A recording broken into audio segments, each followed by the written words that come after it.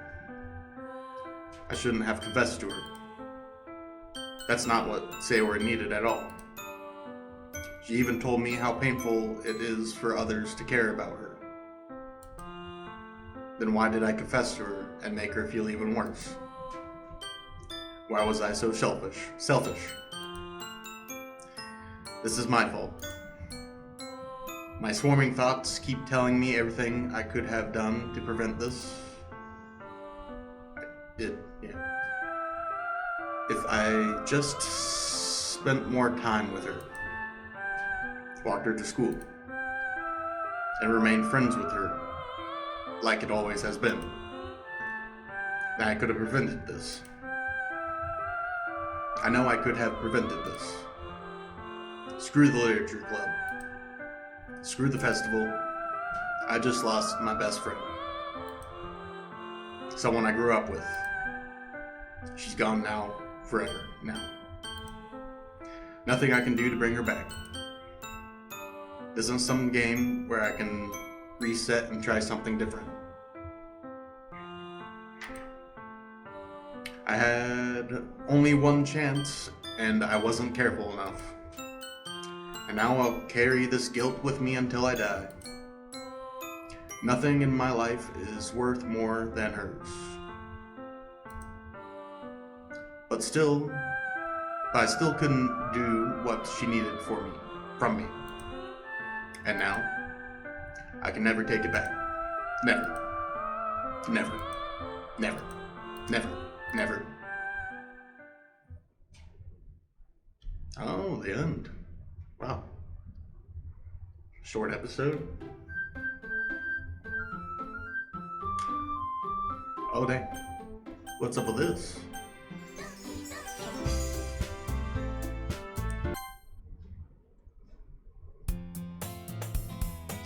And when you get to go in there, and one in the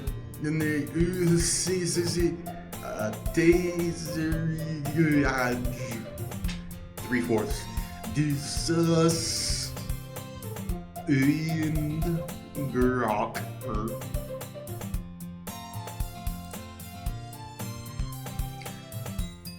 I see an annoying girl running toward me from the distance, waving her arms in the air like she's totally oblivious to any attention she might draw to herself. That girl is my neighbor and good friend since we were children. So is this pretty much the game, but all funked up? You know, the kind of friend you never see yourself making today, but it just kind of works out because you've known each other for so long. We used to walk to school together on days like this, but starting around high school, she would oversleep more and more frequently, and I would get tired of waiting up.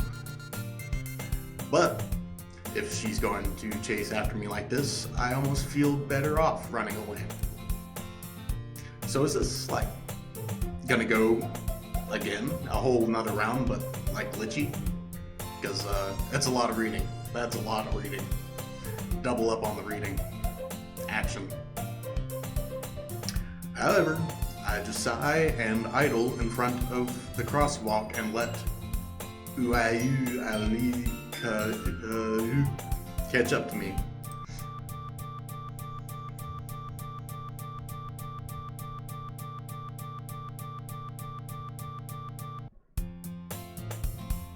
It's an ordinary school day like any other. Mornings are usually the worst, being surrounded by couples and friend groups walking to school together. Meanwhile, I've been always walking to school alone. I'll always tell myself it's about time to meet some girls or something like that. But I have no motivation to join any clubs. I'm perfectly content just getting by on the average while spending my free time on games and anime. There's always the anime club, but it's not like there would be any girls in it anyway. The school day is as ordinary as ever, and it's over before I know it. After I pack my things, I stare blankly at the wall looking for an ounce of motivation. Clubs. There really aren't any that interest me. Besides, most of them would probably be way too demanding for me to want to deal with. I guess I have no choice but to start with the anime club. Elite Potato. Monika? Oh my goodness, I totally expected to see you here. It's been a while, right? Yeah, it has. Monika smiles sweetly. We do know each other. Well, we rarely talk, but we were in the same class last year. Monika was probably the most popular girl in class. Smart, beautiful, athletic. Basically, completely out of my league. So, having her smile at me so genuinely feels a little. What did you come in here for anyway? Oh, I've just been looking for some for some supplies to use for my club. Do you know if there's any construction paper in here? By the way, guys, I completely apologize for my horrible reading through this whole thing. I don't know. My mind gets ahead of itself, and I kind of autocomplete words in my head, and then I stumble upon my words. And yeah, so sorry about that, but I'm doing my best. Or markers. I guess you could check the closet. You're in the debate club, right? About that. I actually quit the debate club. Really, you quit? Yeah. To be honest, I can't stand all the politics around the major clubs. It feels like nothing but arguing about the budget and publicity and how to prepare for events. I'd much rather take something I personally enjoy and make something special out of it. In that case, what club did you decide to join? Actually, I'm starting a new one. A literature club. Literature? That sounds kind of dull. How many members do you have so far? It's kind of embarrassing, but there are only 3 of us so far. It's really hard to find new members for something that sounds so boring. Well, I can see that. But it's really not boring at all, you know? Literature can be anything. Reading, writing, poetry. I mean, one of my members even keeps her manga collection in the club room. Wait, really? Yeah, it's funny, right? She always insists that manga is literature too. I mean, she's not wrong, I guess. And besides, a member, right? Did Monika say she? Hey, Lipotero. By any chance, are you still looking for a club to join? I mean, I guess so, but in that case, is there any chance you could do me a big favor? I won't ask you to join, but if you could, at the very least, visit my club, it would make me really happy. Please. Well, I guess I have no reason to refuse. Besides, how could I ever refuse someone like Monica? Sure, I guess I could check it out.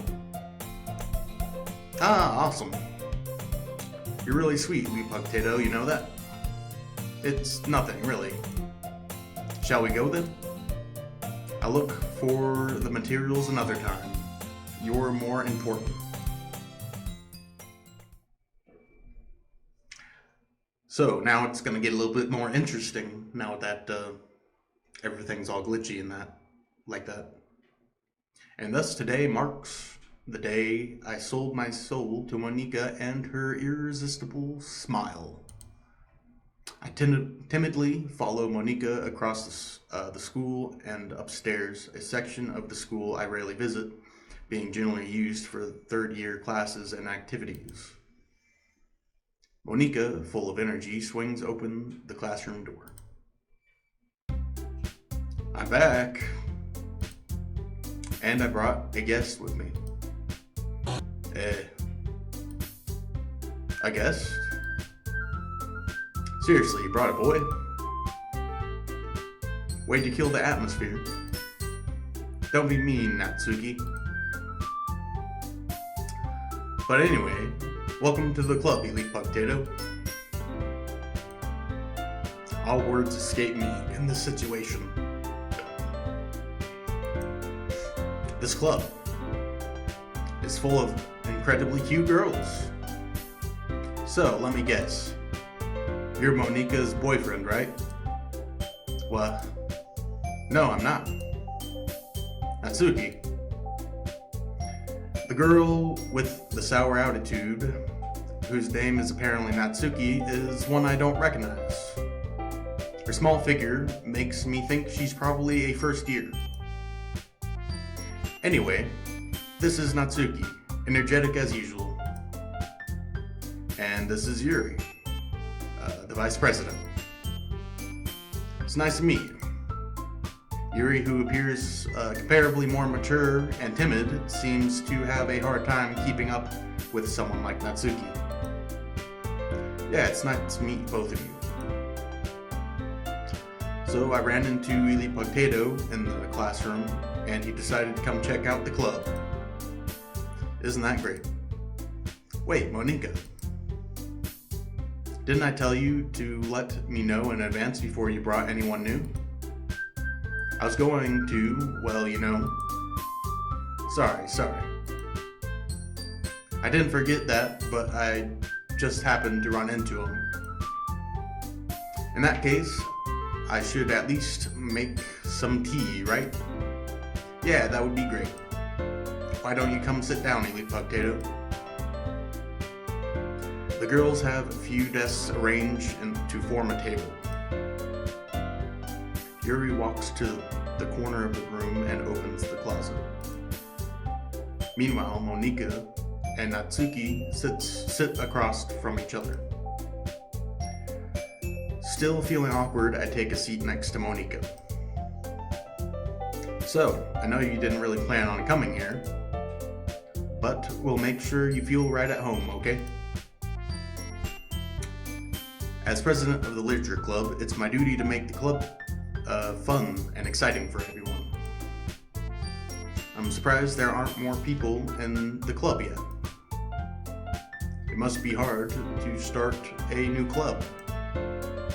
You could put it that way. Not many people are very interested in putting out all the effort to start something brand new, especially when it's something that doesn't grab your attention like literature. You have to work hard to convince people that you're both fun and worthwhile. But it makes school events like festivals that much more important. I'm confident that we can all really grow this club before we graduate. Right, Natsuki? Well, I guess. Natsuki reluctantly agrees. Such different girls, all interested in the same goal. Monica must have worked really hard just to find these two. Yuri returns to the table carrying a tea set. She She carefully places a teacup in front of each of us before setting down the teapot in the middle. You keep the whole tea set in the classroom?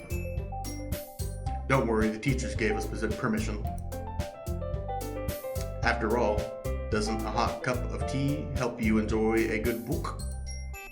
I guess. Hey. Don't let yourself get intimidated. Yuri's just trying to impress you. That's not. Insulted, Yuri looks away. I meant that, I believe you. Well, tea and reading might not be a pastime for me, but at least I at least enjoy tea. I'm glad. Yuri faintly smiles to herself in relief. So, Elite Potato, what kinds of things do you like to read? Well, considering how little I've read these past few years, I don't really have a good way of answering that. Manga? I muttered quietly to myself, half joking. Natsuki's head suddenly perks up. It looks like she wants to say something, but she keeps quiet. Not much of a reader, I guess. Well, that can change. What am I saying? I spoke without thinking after seeing Yuri's sad smile. Anyway, what about you, Yuri? Well, let's see. Yuri traces the rim of her teacup with her finger. My favorites are usually novels that build deep and complex fantasy worlds. The level of creativity and craftsmanship behind them is amazing to me. And telling a good story in such a foreign world is equally impressive.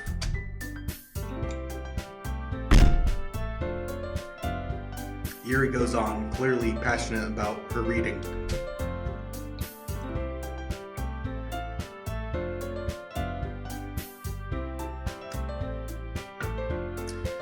She seemed so reserved and timid since the moment I walked in, but it's obvious by the way her eyes light up that she finds her comfort in the world of books, not people. But I like a lot of things. Stories with deep psychological elements usually immerse me as well. Isn't it amazing how a writer can deliberately take advantage of your own lack of an imagination to completely throw you for a loop?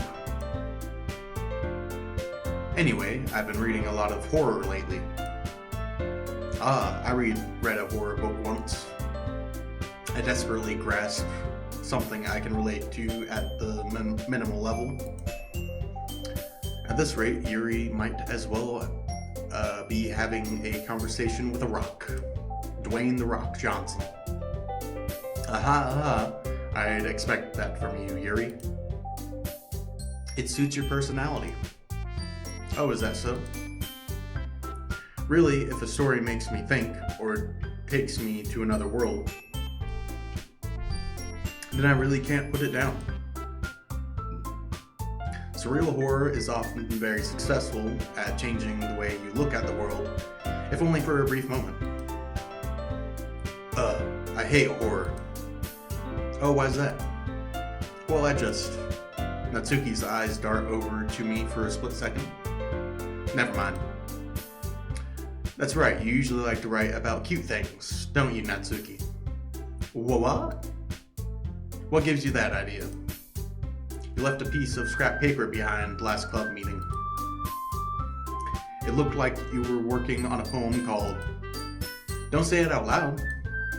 And I give you that back. Fine. Natsuki, you write about poems? Well, I guess sometimes. Why do you care? I think that's impressive. Why don't you share them sometime? No. Natsuki averts her eyes.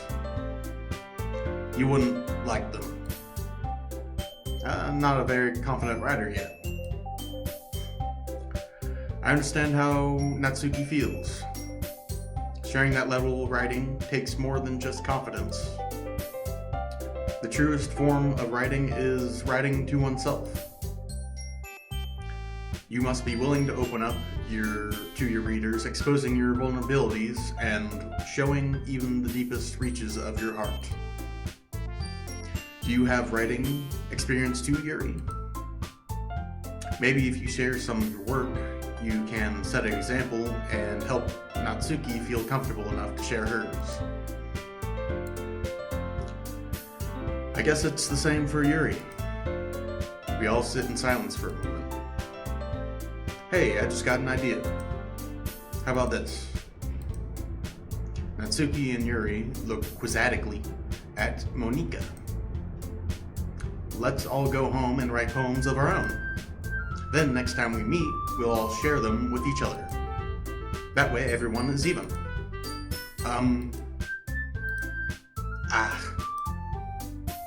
I thought it was a good idea. Well, I think you're right, Monika.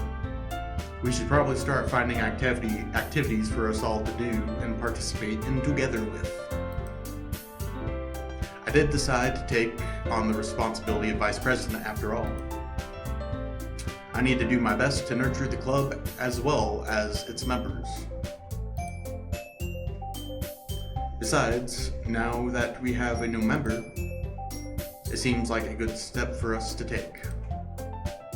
Do you agree as well, Elite Potato? Hold on there. There's still one problem. What's that? Now that we've reached the most important topic, I bluntly come forth with what's been on my mind the entire time. I never said that I would join this club. Monika may have convinced me to stop by, but I never made any decision. I still have other clubs to look at, and I lose my train of thought. All three girls stare back at me with dejected eyes. But, I'm sorry, I thought. The girls exchange glances before Monika turns back to me. I guess I need to tell you the truth, Elite Potato.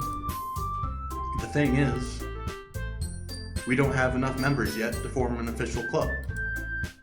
We need 4. And I've been trying really, really hard to find new members. And if we don't find one more before the festival, I'm defenseless against these girls. How am I supposed to make a clear-headed decision when it's like this? I would feel terrible for letting everyone down in this situation. And besides, the club itself seems pretty relaxed. So if writing poems is the price I need to pay in order to spend every day with these beautiful girls... Right. Okay, I've decided then. I'll join the literature club. One by one, the girls' eyes light up. Oh my goodness, really? Do you really mean that, Elite Potato? Yeah. It could be fun, right? You really did scare me for a moment. I mean, if you really left after all this, I would be super pissed. Elite Potato, I'm so happy. We can become an official club now. Thank you so much for this. You're really amazing. I'll do everything I can to give you a great time, okay? Thanks, I guess. Okay, everyone. I think with that, we can officially end today's meeting on a good note.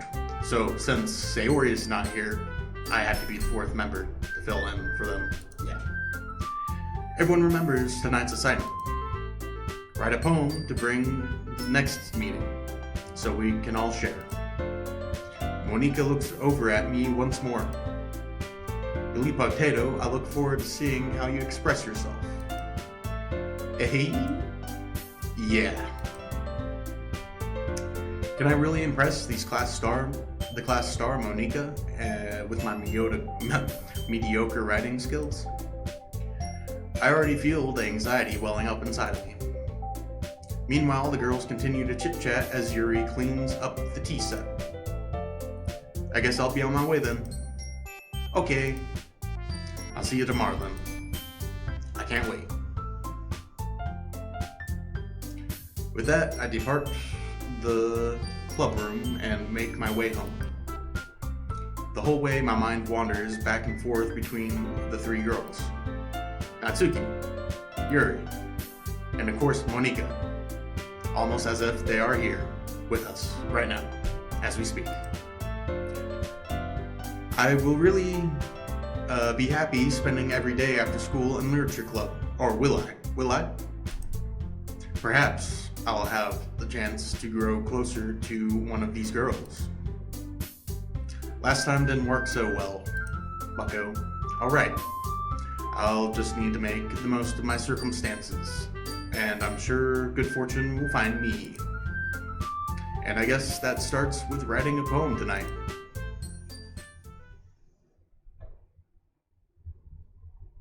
You have unlocked a special poem. Would you like to read it? I guess yes.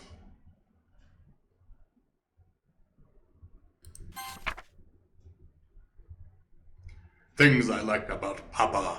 I like when Papa comes home early. I like when Papa cooks me dinner. I like when Papa gives me allowance. I like when Papa spends time with me. I like when Papa asks me about my friends. I like when Papa asks me about anything. I like when Papa gives me lunch money. I like when Papa comes home before sundown. I like when Papa cooks. Boop. I like when Papa gives me privacy. I like when Papa doesn't tell me how to dress. I like when Papa doesn't comment on my friends. I like when Papa doesn't comment on my hobbies. I like when Papa comes home without waking me up. I like when Papa keeps food in the house. I like when Papa uses his inside voice. I like when Papa leaves my stuff alone. I like when Papa accidentally drops coins in the couch. I like when Papa is too tired to notice me. I like when Papa is too tired for anything. I like when Papa is too tired for anything.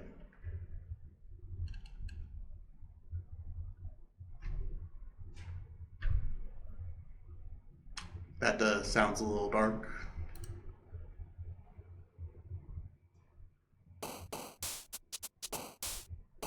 Speaking of dark. Dark. Nibble. Chocolate. Milk. Time. Poof. Inferno.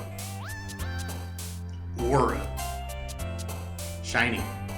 Amazing.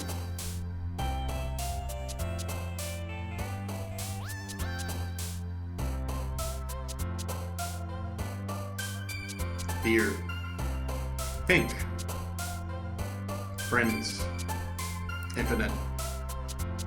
Bouncy. Infinite bouncy. Skipping. Crimson. Sunset. Shame. Email. Hi again, Elite Bug Data. Glad to see you didn't run away on us, ha ha ha. Nah, don't worry. This might be a little strange for me, but at least I keep my word. Well, I'm back at the Literature Club. I was the last one to come in, so everyone else is already hanging out. Thanks for keeping your promise, Elite Bug Data. I hope this isn't too overwhelming of a commitment for you, making you dive headfirst into literature when you're not accustomed to it. Oh shit. Oh, come on. Like he deserved any slack. You already had to be dragged here by Monika. I don't know if you plan to just come here and hang out or what, but if you don't take us seriously, then you won't see the end of it. You're kind of in the way there, bucko. I'm guessing Natsuki, maybe certainly. I have a big mouth for someone who keeps manga collection in the clubber. Oh, the music's going a little weird. Natsuki finds herself stuck between saying Monika and manga. Manga is literature. Swiftly defeated, Natsuki plops back into her seat. I'm sorry, Elite Potato. We'll make sure to put your comfort first, okay? Yuri shoots Natsuki with a disappointed glance. Anyway, now that you're in the club and all, perhaps you might have interest in picking up a book to read. Well, I can't really say no either way. Like you said, I'm in this club now. So it only feels right for me to do something like that, if you ask. Wait. I didn't mean it like that. If you don't really want to, then forget I said anything, I guess. No, it's not that, Yuri. I want to try to be a part of this club. So even if I don't read often, I'd be happy to pick up a book if you want me to. Are you sure? I just felt like, well, as vice president and all, that it should help you get started on something you might like. Yuri reaches into her bag and pulls out a book. I didn't want you to feel left out. So I picked out a book that I thought you might enjoy. It's a short read, so it should keep your attention even if you don't usually read. And we could, discuss it if you want. How is this girl accidentally being so cute? She even picked out a book that she thinks I'll like despite me not reading much. Yuri, thank you. I'll definitely read this. I enthusiastically take the book. Phew. Well, you can read it at your own pace. I look forward to hearing what you think. Now that everyone's settled in, I expected Monika to kick off some scheduled activities for the club, but that doesn't seem to be the case. Yuri's face is already buried in a book. I can't help but notice her intense expression, like she was waiting for this chance. Meanwhile, Natsuki is rummaging around in the closet. Ugh. I hear Natsuki utter an exasperated sigh from within the closet. She seems to be annoyed by something. I approach her in case she needs a hand.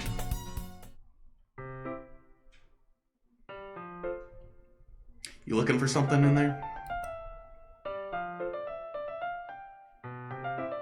Fucking Monika. She never puts my stuff back in the right spot. What's the point in keeping your collection organized if someone else is just gonna mess it up? Natsuki slides a bunch of stacked books and boxes across the shelf. Manga. You read manga, right? Sometimes. Manga is one of those things you can't really admit you're really into until you figure out where the other person stands. How did you know, anyway? I heard you bring it up at some point. Besides, it's kind of written on your face. What's that supposed to mean? I see. There's a lone volume of manga amidst the stack of various books on the side of one of the shelves. Curious, I pull it out of the stack. There it is. Natsuki snatches it out of my hand. She then turns to a box of manga and slips the volume right into the middle of the rest. Ah, much better. Seeing a box set with one book missing is probably the most irritating sight in the world. I know that feeling. I get a closer look at the box that she's admiring. Parfait Girls. A series I've never heard of in my life. That probably means it's either way out of my demographic or it's simply terrible. If you're going to judge, you can do it through the glass on that door. She points to the classroom door. Hey, I wasn't judging anything. I didn't even say anything. It was in the tone of your voice. But I'll tell you one thing, Elite Potato. Consider... Don't judge a book. Don't judge a book. In fact, Natsuki pulls out the first volume of Parfait Girls from the box. I'm gonna show you exactly why. Shove the book right into my hands. Ah. I stare at the cover. It features 4 girls in colorful attire, striking animated feminine poses. It's exceedingly Mo.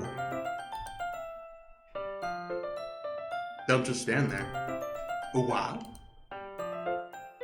Natsuki grabs my arm and pulls me out of the closet. She then takes a seat against the wall beneath the windowsills. She pats on the ground next to her, signaling me to sit there. Wouldn't chairs be more comfortable? I take my seat. Chairs wouldn't work. You can't read at the same time like that. Why's that? I guess it's easier to be close together like this. Don't just say that. You'll make me feel weird about it. Natsuki crosses her arms and scooches an inch away from me. Sorry. I didn't exactly expect to be sitting this close to her either. Not that I can say it's a particularly bad thing. I open the book. It's only a few seconds before Natsuki once again inches closer, reclaiming the additional space while she hopes I won't notice. I can feel her peering over my shoulder, much more eager to begin reading than I am. Wow, how long has it been since I read the beginning? You don't go back and flip through the older volumes every now and then? Not really. Maybe sometimes after I already finished the series. Hey, are you paying attention? I am, but nothing's really happened yet, so I can talk at the same time. It looks like it's about a bunch of friends in high school. Typical slice of life affair. I kind of grew out of these since it's rare for the writing to be entertaining enough to make up for the lack of plot. Are you sure this isn't boring you? It's not. Even though you're just watching me read?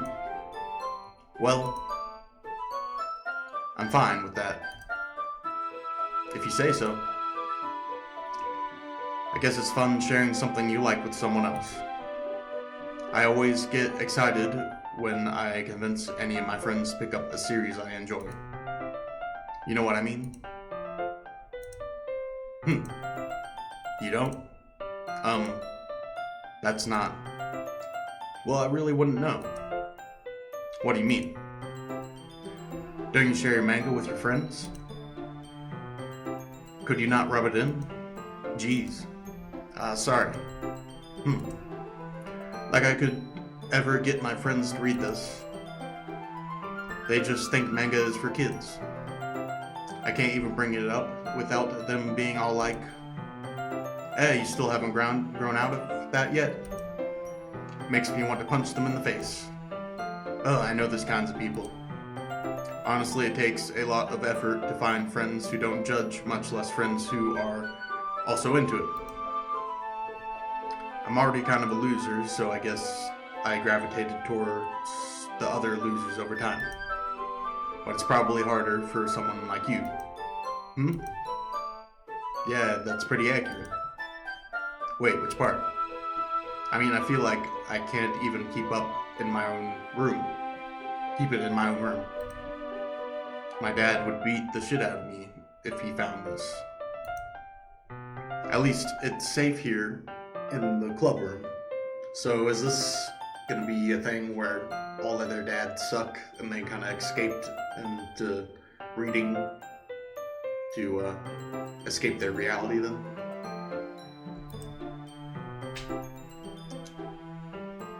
Except Monica's kind of a jerk about it. I can't win, can I? Well, it paid off in the end, didn't it? I mean, here I am reading it.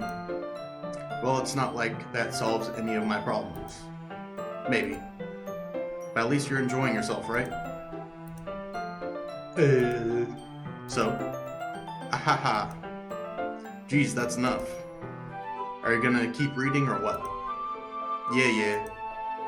I flipped the page.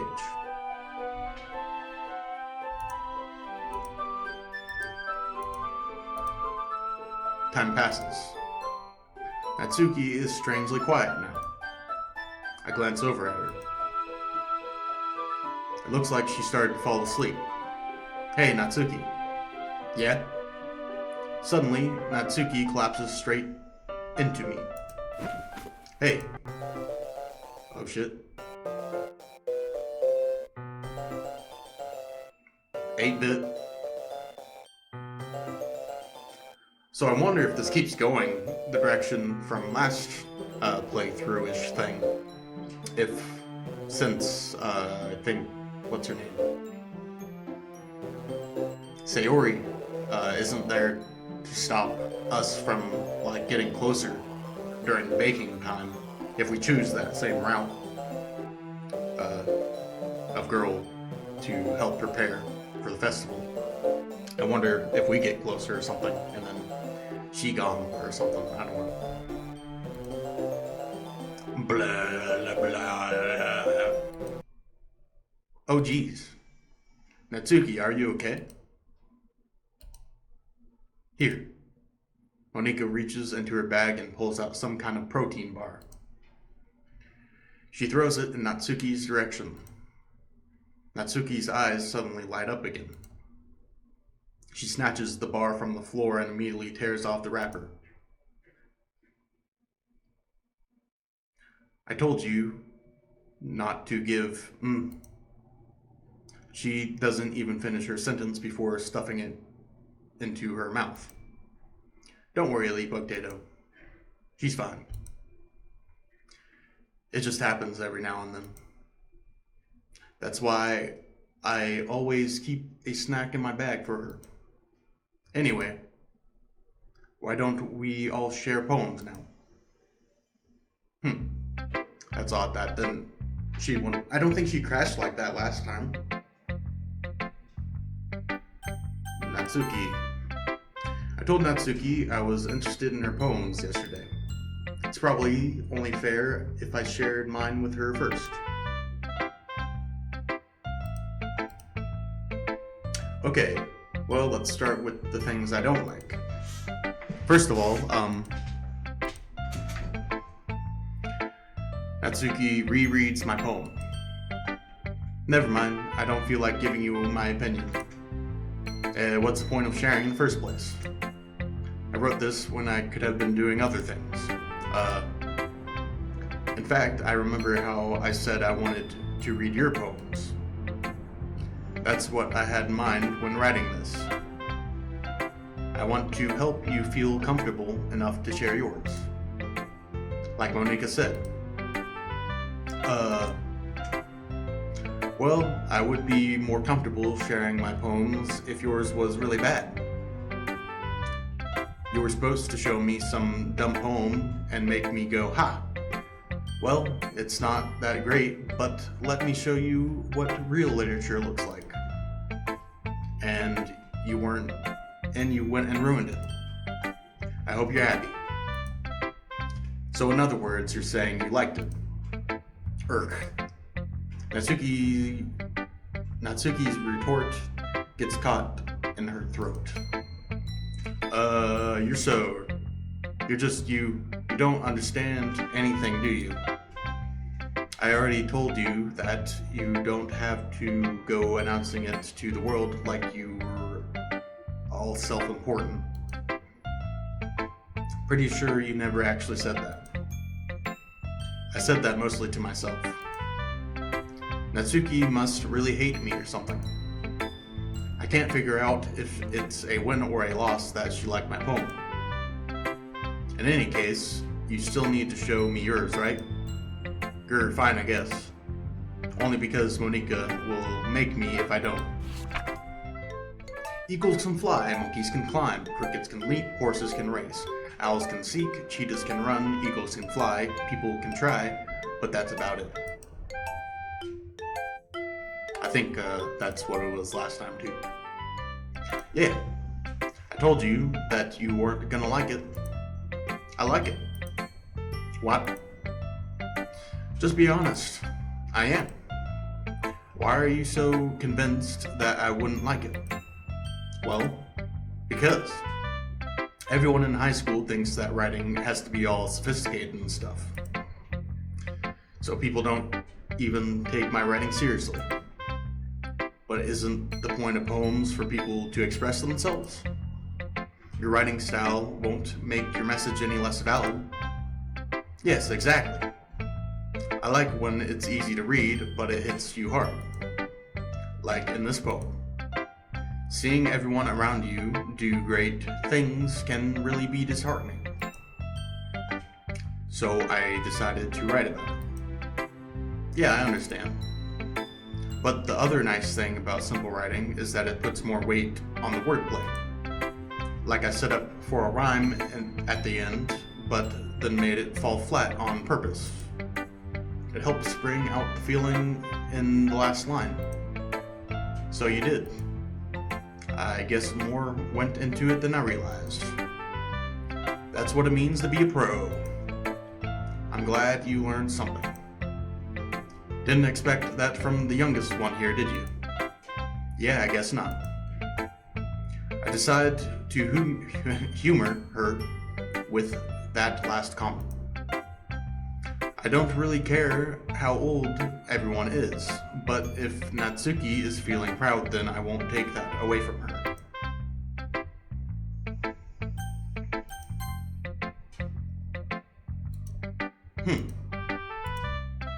Yuri stares at the poem. A minute passes, more than enough time for her to finish reading. Oh, sorry. I forgot to start speaking. It's fine, don't force yourself. I'm not. I just need to put my thoughts into words. Hold on. Okay. This is your first writing a poem, right? Yeah. Why do you ask? I'm just making sure. I guess that it might be after reading through it. So it's that bad? No. Did you just wait, did I just raise my voice? I'm so sorry. Yuri buries her face in her hands. I couldn't help but notice that it's been several minutes and we really haven't gotten anywhere. It might take Yuri a while to get used to new people. It's fine, I really didn't notice. What were you saying? Right, it's just that there are specific writing habits that are usually typical of new writers. And having been through that myself, I kind of learned to pick up on them. I think the most noticeable thing I recognize in new writers is that they try to make their style very deliberate. In other words, they tend to pick a writing style separate from the topic matter, and they form fit the two together. The end result is that both the style and the expressiveness are weakened. Once Yuri finds her train of thought, it's as if her demeanor totally changes. Her stammering is completely gone, and she sounds like an expert. Of course, that's not something you can be blamed for. There's so many different skills and techniques that go into writing even a simple poem. Not just finding them and building them, but getting them to work together, is probably the most challenging part. It might take you some time, but it all comes with practice and learning by example and trying new things. I also hope that everyone else in the club gives you valuable feedback. Natsuki can be a little bit biased, though. Biased how? Well, never mind. I shouldn't be talking about other people like that. Sorry. It's fine. I'm not sure if Yuri is apologizing to herself, to me, or Natsuki. Do you mind if I read your poem now? Please do. I love to share my thought process behind it. Yuri smiles dreamily, as if that's a rare opportunity for her, which itself is kind of funny. After all, isn't this supposed to be a literature club? Ghost under the light. The tendrils of my hair illuminate beneath the amber glow, bathing. It must be this one, the last remaining streetlight to have withstood the test of time, the last yet to be replaced by the sickening blue-green hue of the future. I bathe calm, breathing air of the present, but living in the past. The light flickers, I flicker back.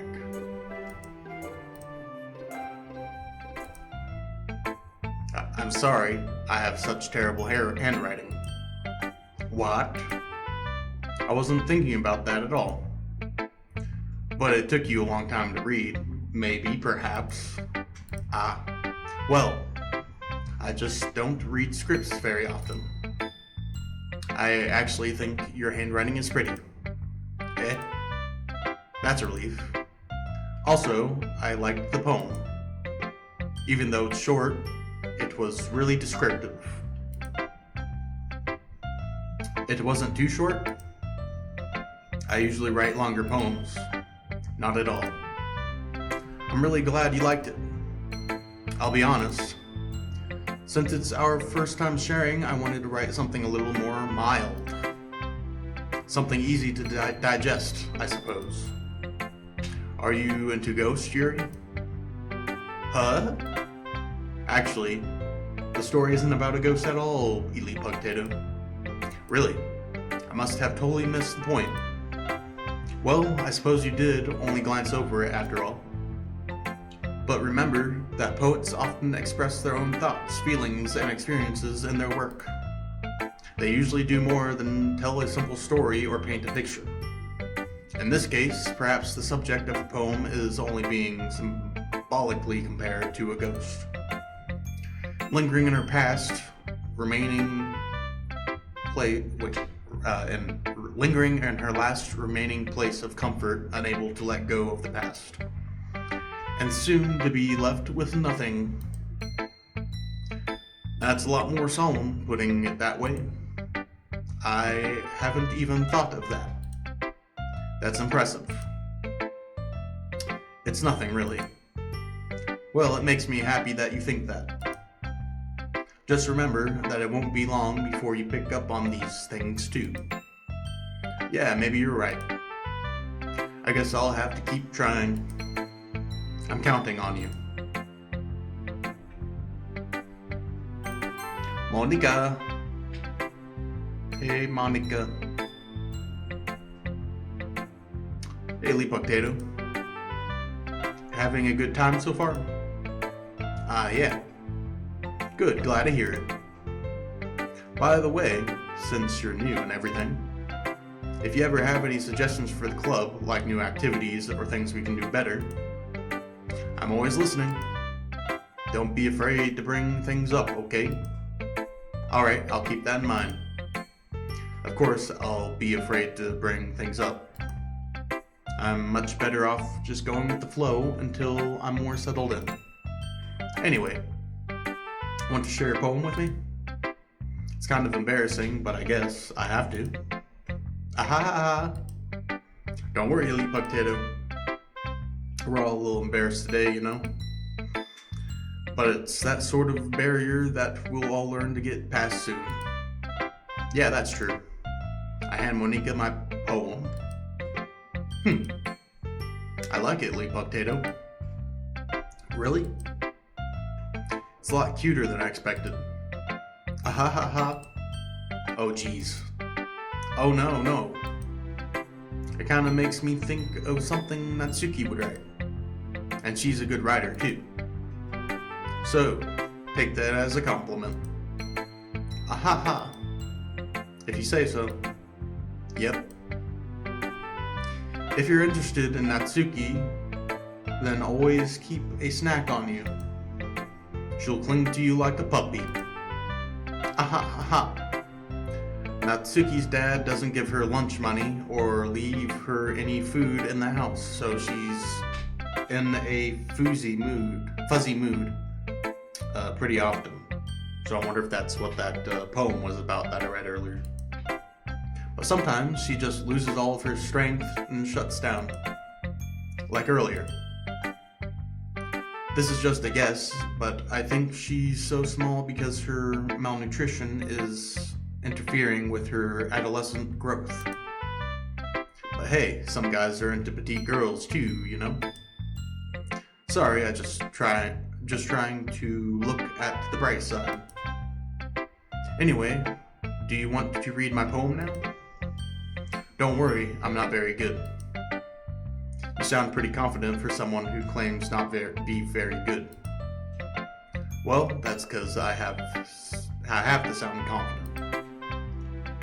That doesn't mean I always feel that way, you know? I see. Well, let's read it then. Hole in wall. But he wasn't looking at me, confused. I frantically glance at my surroundings, but my burned eyes can no longer see color. Are there others in this room? Are they talking? Are they simply poems on flat sheets of paper? The sound of frantic scrawling, playing tricks on my ears. The room begins to crinkle, closing in on me. The air I breathe dissipates before it reaches my lungs. I panic. There must be a way out. It's right there. He's right there. Swallowing my fear, I brandish my pen. So, what do you think?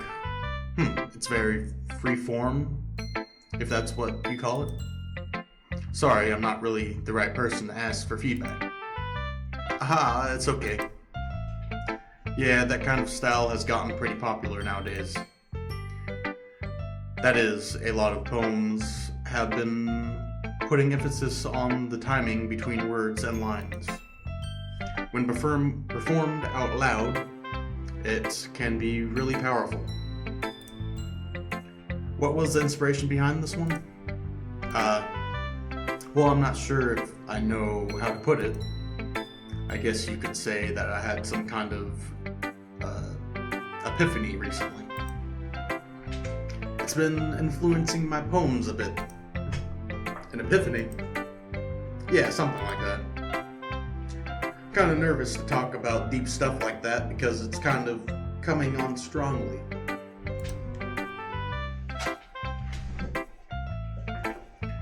Maybe after everyone is better friends with each other. Anyway, here's Monica's writing tip of the day. Oh yeah, they're back. Sometimes when you're writing a poem or story, your brain gets too fixated on a specific point. If you try so hard to make it perfect, then you'll never make any progress. Just force yourself to get something down on paper and tidy it up later. Another way to think about it is, if you keep your pen on the same spot for too long, you'll just get a big dark puddle of ink. So just move your hand and go with the flow. That's my advice for today. Thanks for listening. Phew. I guess that's everyone.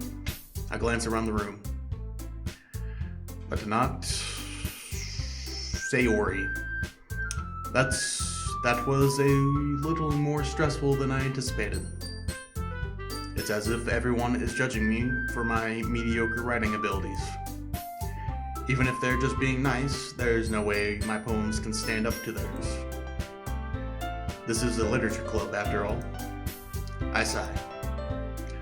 I guess that's what I ended up getting myself into. Across the room, Monika is writing something into her notebook. My eyes land on Yuri and Natsuki. They gingerly exchange sheets of paper, sharing their respective poems. As they read in tandem, I watch each of their expressions change. Natsuki's eyebrows furrow in frustration. Meanwhile, Yuri smiles sadly. What's with this language? Eh? Did you say something? Oh, it's nothing. Natsuki dismissively returns the poem to the desk with one hand. I guess you could say it's fancy. Ah, thanks. Yours is cute. Cute? Did you completely miss the symbolism or something? It's clearly about the feeling of giving up. How can it be cute? I know that. I just meant language, I guess. I was trying to say something nice. Eh? You mean you have to try that hard to come up with something nice to say? Thanks, but it really didn't come out nice at all. Well, I do have a couple suggestions. If I was looking for suggestions, I would have asked someone who actually liked it. Which people did, by the way. Monika liked it. And Elite Potato did too. So based on that, I gladly give you some suggestions of my own. First of all, excuse me. I appreciate the offer, but I've spent a long time establishing my writing style. I don't expect it to change anytime soon, unless, of course, I come across something particularly inspiring. Which I haven't yet. Nah. And Elite Potato liked my poem too, you know? He even told me he was impressed by it. Natsuki suddenly stands up. Oh? I didn't realize you're so invested in trying to impress our new member, Yuri. Eh. That's not what I... You're just... Yuri stands up as well. Maybe you're just jealous that Elite Potato appreciates my advice more than he appreciates yours. Huh. And how do you know he didn't appreciate my advice more? Are you that full of yourself? No. If I was full of myself, I would deliberately go out of my way to make everything I do overly cutesy. Well, you know what? I wasn't the one whose boobs magically grew a size bigger as soon as the potato started showing up. Natsuki. Natsuki, that's a little... This doesn't involve you. Taking out your own insecurities on others like that. You really act as young as you look, Natsuki. Me? Look who's talking. You want to be edgy bitch? Edgy? Sorry. That my lifestyle is too much for someone of your mental age to comprehend. See? Just saying that proves my point.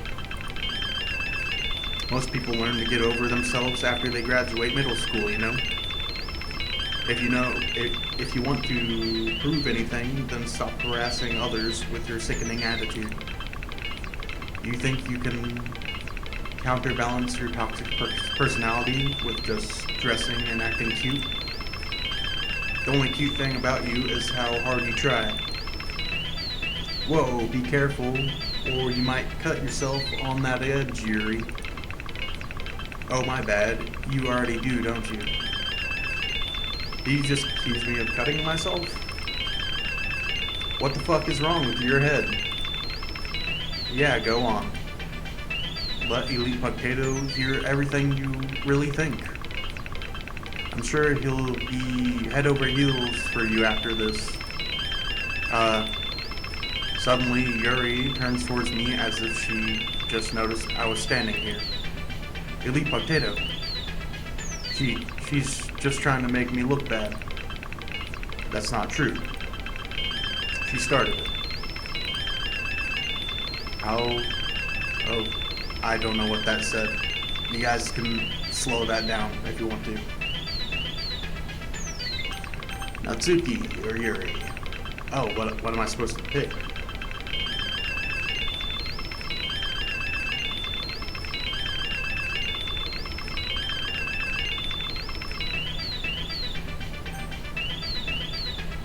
Yuri? It's not letting me pick Yuri.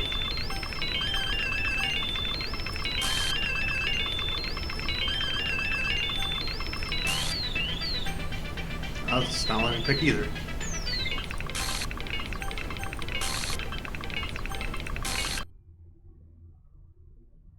I got chills.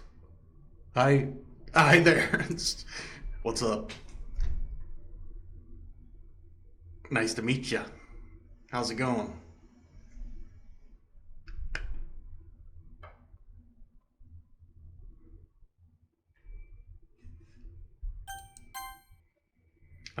I was slightly expecting to go like crazy demon face.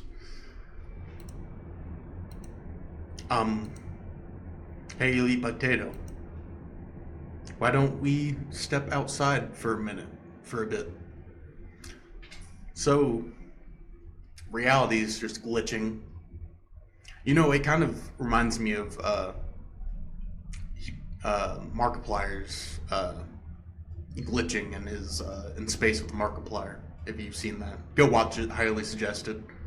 Awesome series on YouTube. Okay. Sorry about that. They really shouldn't have tried to get you involved. It's probably better for us to stay out of this.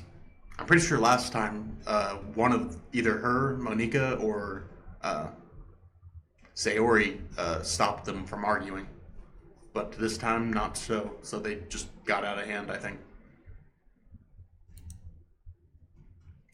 We'll go back inside once they're done yelling. Might be a little bit more than that.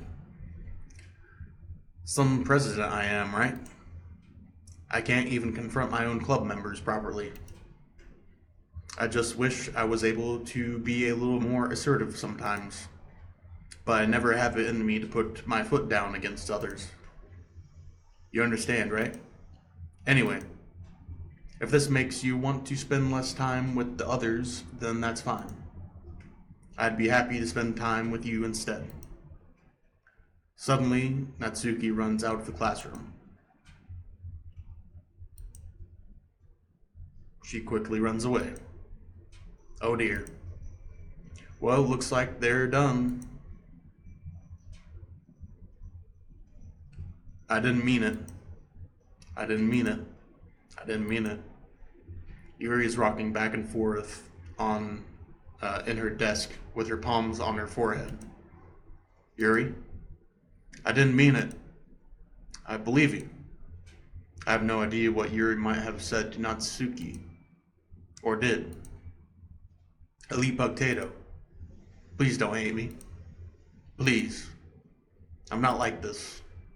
There's something wrong with me today. It's fine, Yuri. We know you didn't mean it. Besides, I'm sure Natsuki will forget all about it by tomorrow. Completely. Anyway, the meeting is over, so you can go home now if you want. Yuri looks at me like she wants to say something, but she keeps glancing at Monika. You can go first, Monika. I'd like to stay a little bit longer. I'm the president, so you should be the last one out. Or, yeah. I'll wait for you to be done. Well, I'm vice president, so please let me take that responsibility today. It kind of sounds like you don't want me around for something, Yuri. It's not like it. It's not that. It's not that. I didn't get much of a chance to discuss my book with Elite Potato. It would just be embarrassing with you listening. I guess I don't really have a choice, do I? I'm sorry for causing trouble, but I really wish you... Okay then. Oh.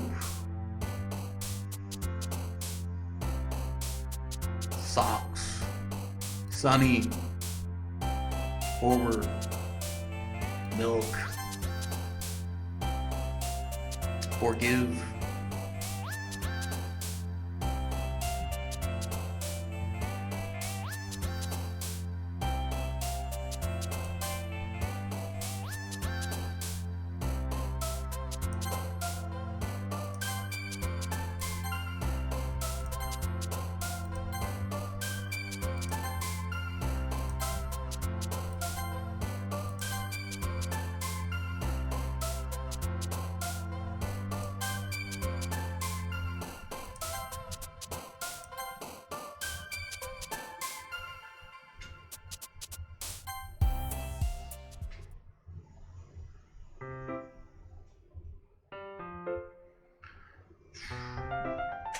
So it seems some of the words are connected to the stuff that's happening, like I saw Papa in there.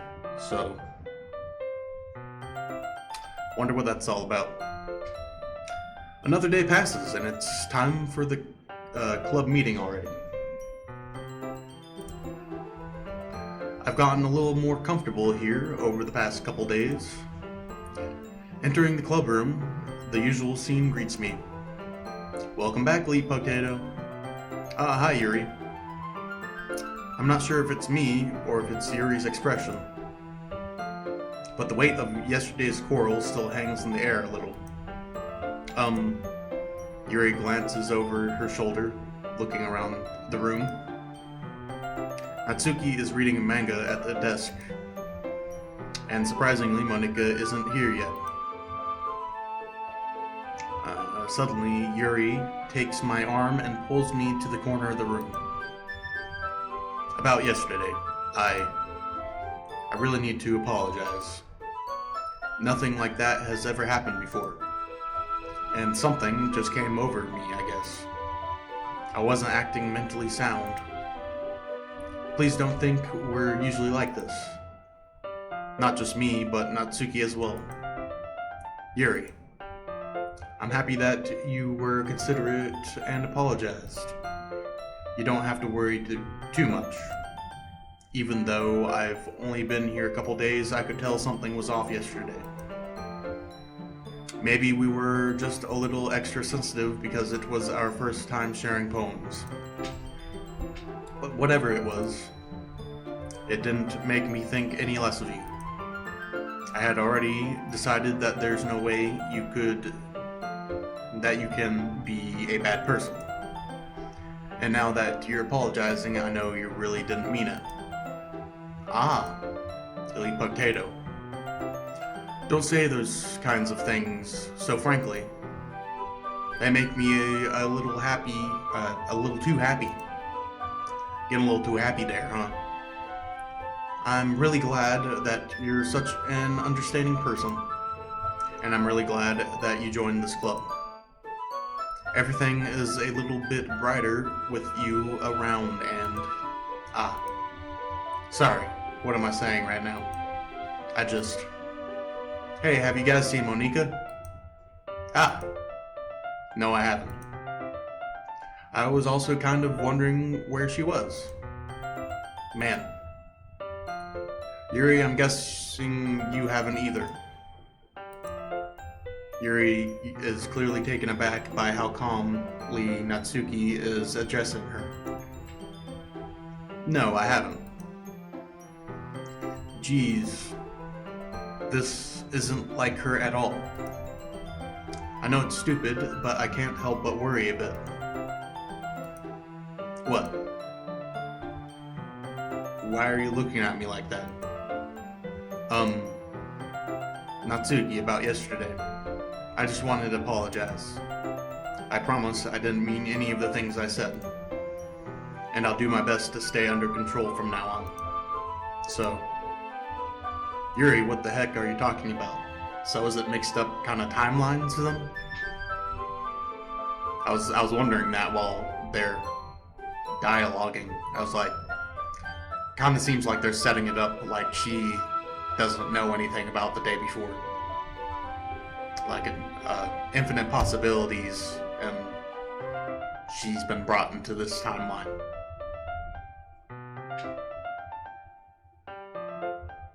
Maybe their love is so strong for me that they're warping reality. Did you do something yesterday? Eh? Geez. Whatever's on your mind, I'm sure it's nothing. I don't even remember anything bad happening. You're the kind of person who worries too much about the little things, aren't you? But I'll accept your apology anyway if it helps you feel better about it. Besides, it's kind of nice to hear, since I was always afraid of you secretly hated me or something like that. Hey. No, not at all. I don't hate you. Ahaha. Well, you're kind of weird, but I don't hate you either. Natsuki turns to me. You're still on trial, though. Hey. Suddenly the door swings open. Sorry, I'm super sorry. Ah, there you are. I didn't mean to be late. I hope you guys weren't worried or anything. Nah. We don't give a shit about you. Well, Natsuki was. I was not. Ahahaha. What took you so long anyway? Well, my past period today was study hall. To be honest, I kind of just lost track of time. Aha. That makes no sense, though. You would have heard the bell ring, at least. I must not have heard it, since I was practicing piano. Piano? I wasn't aware you played music as well, Monika. Don't give me more credit than I deserve. I guess I've been practicing for a while, but I'm still not really good yet. Still? That must require a lot of dedication. So, I'm still impressed. Ah, well thanks, Yuri. You should play something for us sometime. Aha, that's... Monika looks at me. Well, I'm working on writing a song, but it's not quite done yet. Maybe once I get a little bit better, I will. That sounds cool. I look forward to it. Is that so? In that case, I won't let you down, Elite Potato. Monika smiles sweetly. Ah, I didn't mean any pressure or anything like that. Ah, don't worry. I was hoping that I could share it with you anyway. I guess that's why I've been practicing so much recently. I see. I'm not sure if Monika is referring to the whole club or just me. In that case, best of luck. Thanks. So, I didn't miss anything, did I? No, not really. I chose to not bring up anything that the three of us talked about. Besides, Natsuki has already run off into the closet. Elite Potato. Since your compliments put me in a good mood, I was wondering if you would like to spend some time together today.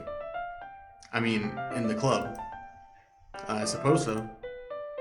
I don't think I could say no to you after you gave me that book to me. Well, I guess I need to make sure Natsuki isn't waiting for me. After we finished reading yesterday, she's fine. She's reading over there, see? Don't think about her so much. She's used to being ignored. Come on, we're going over there.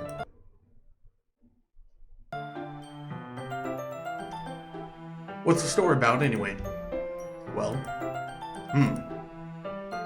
I look at the cover of the book.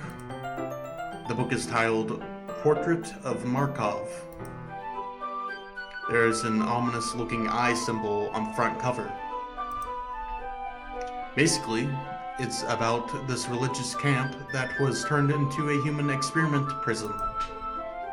And the people trapped there have this trait that turns them into killing machines that lust for blood. But the facility gets even worse, and they start selectively breeding people by cutting off their limbs and affixing them to... Oh, that might be a little bit of a spoiler. But anyway, I'm really into it. The book, I mean. Not the thing about the limbs. It's kinda dark, isn't it? Yuri made it sound like it was going to be a nice story, so that dark turn came from nowhere. Ah. Are you not a fan of that sort of thing, Elite Potato? It's not that. I mean, I can definitely enjoy those kinds of stories, so don't worry. I hope so. Yeah, I totally forgot that Yuri is into those things. She's so shy and reclusive on the outside, but her mind seems to be completely different. It's just that this kind of story is the kind that challenges you to look at life from a strange new perspective. When horrible things happen, not just because someone wants to be evil, because the world is full of horrible people and we're all worthless anyway. Then, suddenly, I'm rambling, aren't I? Not again. I'm sorry. Hey, don't apologize. I haven't lost interest or anything. Well, I guess it's alright though. But I feel like I should let you know that I have this problem. When I let things like books and writing fill my thoughts, my whole body gets incredibly blah blah blah. I think of forgetting to pay attention to other people. So I'm sorry if I end up saying something strange. And please stop me if I start talking too much. I really don't think you need to worry. You might need to worry a little bit. Just a little bit. That just means you're passionate about reading. The least I can do is listen. About people having their limbs chopped off and then bread. It's a literature club after all. Ah, that's true. In fact, I might as well get started reading, right? Yes. I mean, you don't have to, but... what are you saying? Let me just get the book. I quickly retrieved the book that I had put into my bag. Alright. It's fine if I sit it here, right? I slip into the seat next to Yuri's. Ah, yeah. Are you sure? You seem a little apprehensive. I'm sorry. It's not that I don't want you to. It's just something I'm not very used to. That's it. Reading in company with someone. I see. Well, just tell me if I end up distracting you or anything. Alright. I open the book and start the prologue. I soon understand what Yuri means about reading in company. It's as if I feel her presence over my shoulder as I read. It's not a particularly bad thing. Maybe a little distracting, but the feeling is somewhat comforting. Yuri is in the corner of my eye. I realize that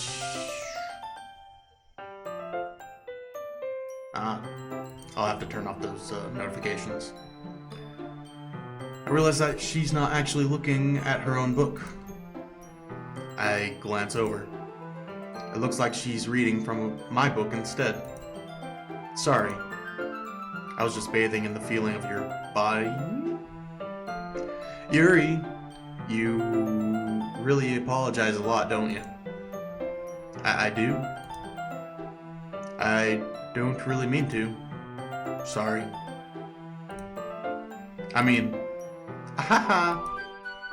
Here, this should work, right?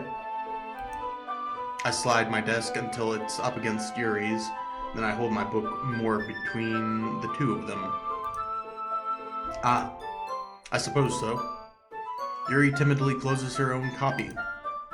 Once we each lean in a little bit, our shoulders are almost touching. Feels like my left arm is in the way, so I instead use my right hand to hold the book open. I guess that makes it kind of difficult to turn the page. Here. Yuri takes her left arm and holds the left side of the book between her thumb and forefinger. I do the same with my right arm on the right side of the book. That way, I turn a page and Yuri slides it under her thumb after it flips to her side. But in holding it like this, we're huddling even closer together than before. It's actually kinda distracting me.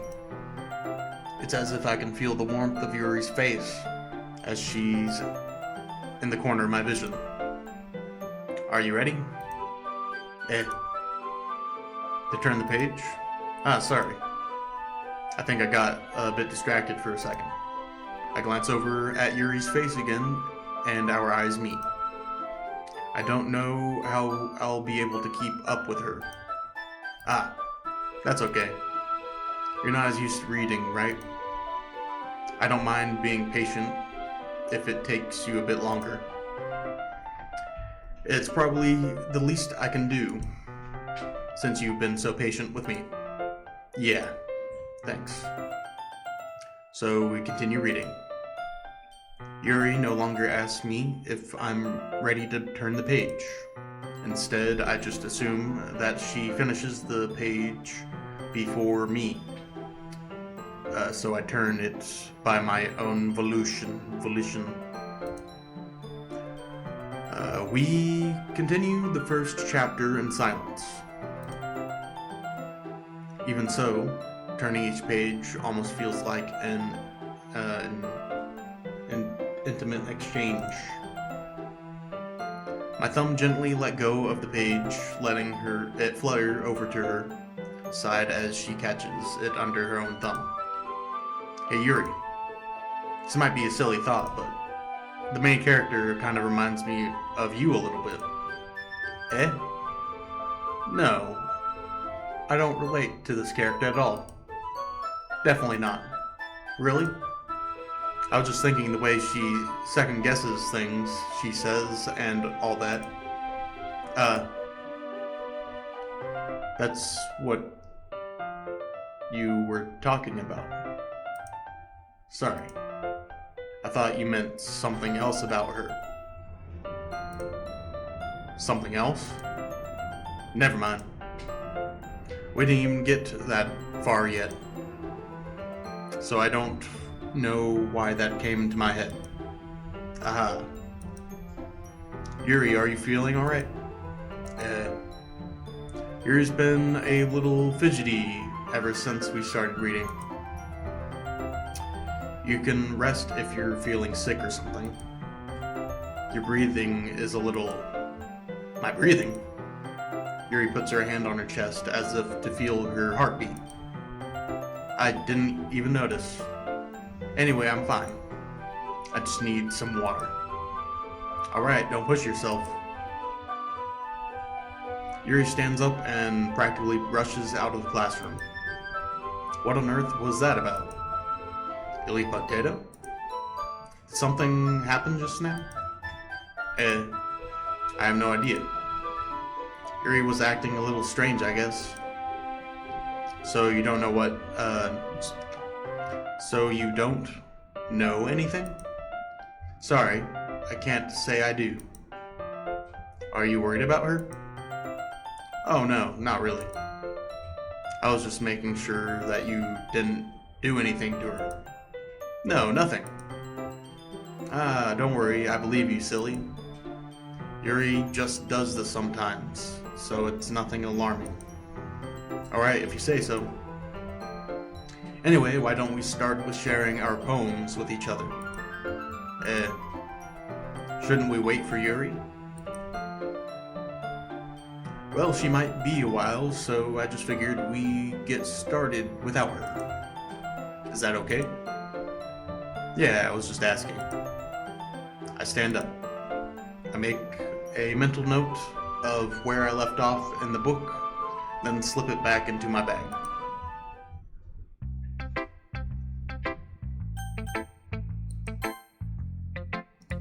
Oh, fuck. Okay. Well, it's not terrible, but it's pretty disappointing after the last one. Then again, if this one was as good as your last one, I would be completely pissed. Well, I guess I wanted to try something a little different this time. Fair enough, you're still new to this, so I wouldn't expect you to find your style right away. I mean, everyone in the club writes really differently from each other. Maybe you'll find a little influence from all of us. For instance, I noticed that you were spending some time with Yuri today. Not that I care about who you spend your time with. After all, I was taught never to expect anything from anybody. So it's not like I was waiting for you or anything. Still, you should at least look over my poem. You'll probably be able to learn something from it.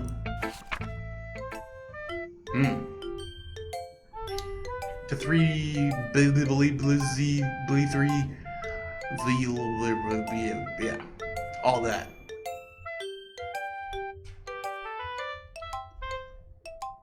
I wonder if there's a hidden code in this or something. Illy potato, why didn't you come read with me today? I was waiting for you. I was waiting for a long time. It was the only thing I had to look forward to today. Why did you ruin it? Do you like Yuri more? I think you're better off not associating with her. Are you listening to me? Yuri is a sick freak. That should be obvious by now. So just play with me instead. Okay? You don't hate me, Illy potato, do you? Do you hate me? Do you want to make me go home crying? The club is the only place I feel safe. Don't ruin that for me. Don't ruin it.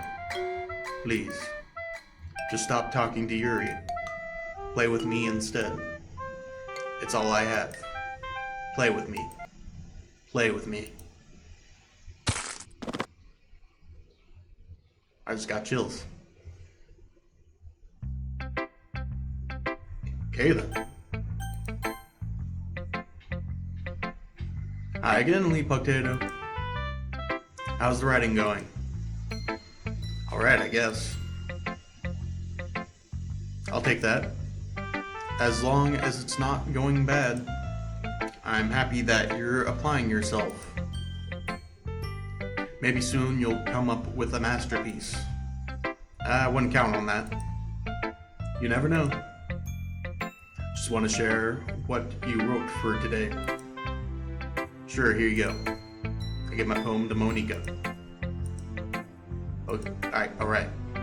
Great job, you little potato. I was going ooh in my head while reading it. It's really metaphorical. I'm not sure why, but I didn't expect you to go for something so deep. I guess I underestimated you. It's easiest for me to keep everyone's expectations low. That's why, that way, it always counts when I put in some effort.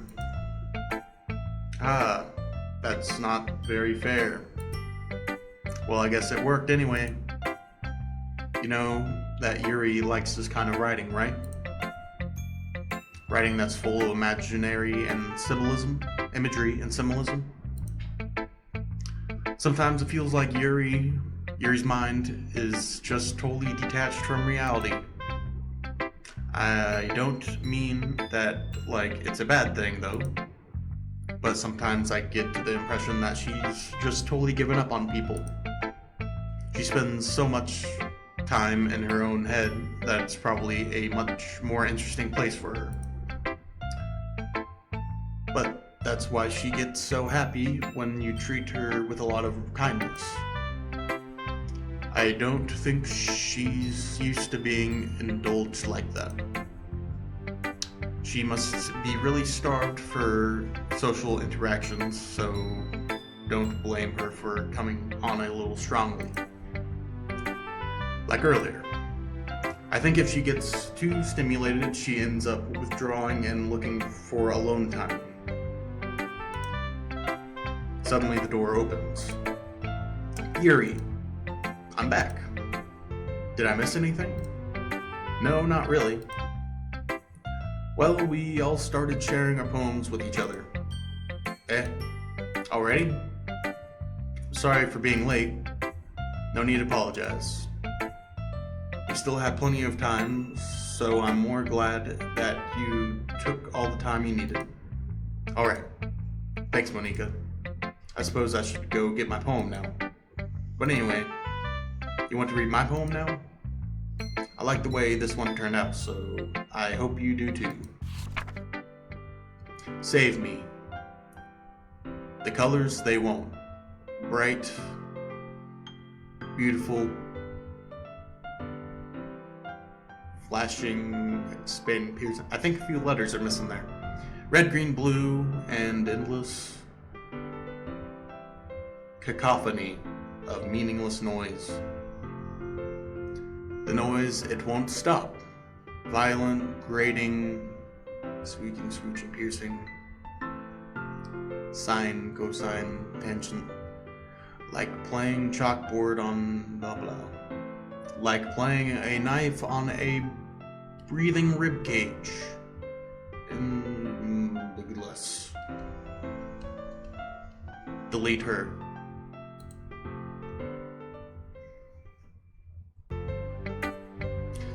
Sorry, I know it's kind of abstract. A little bit. Just a little bit.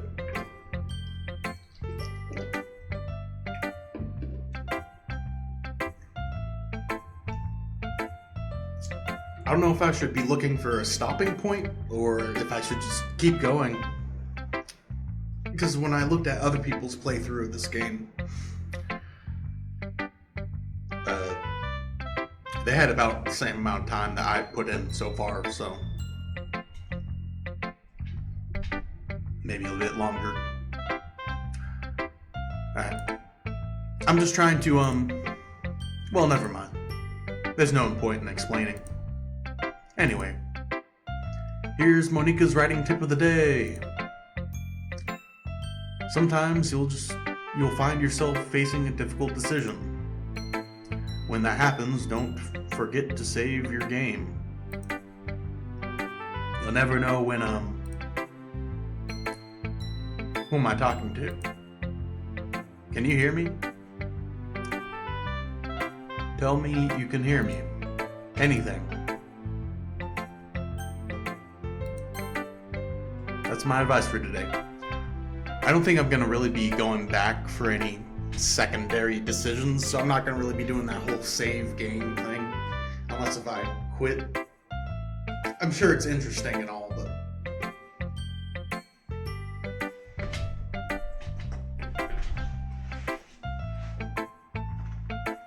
Oof. That's my advice for today. Thanks for listening.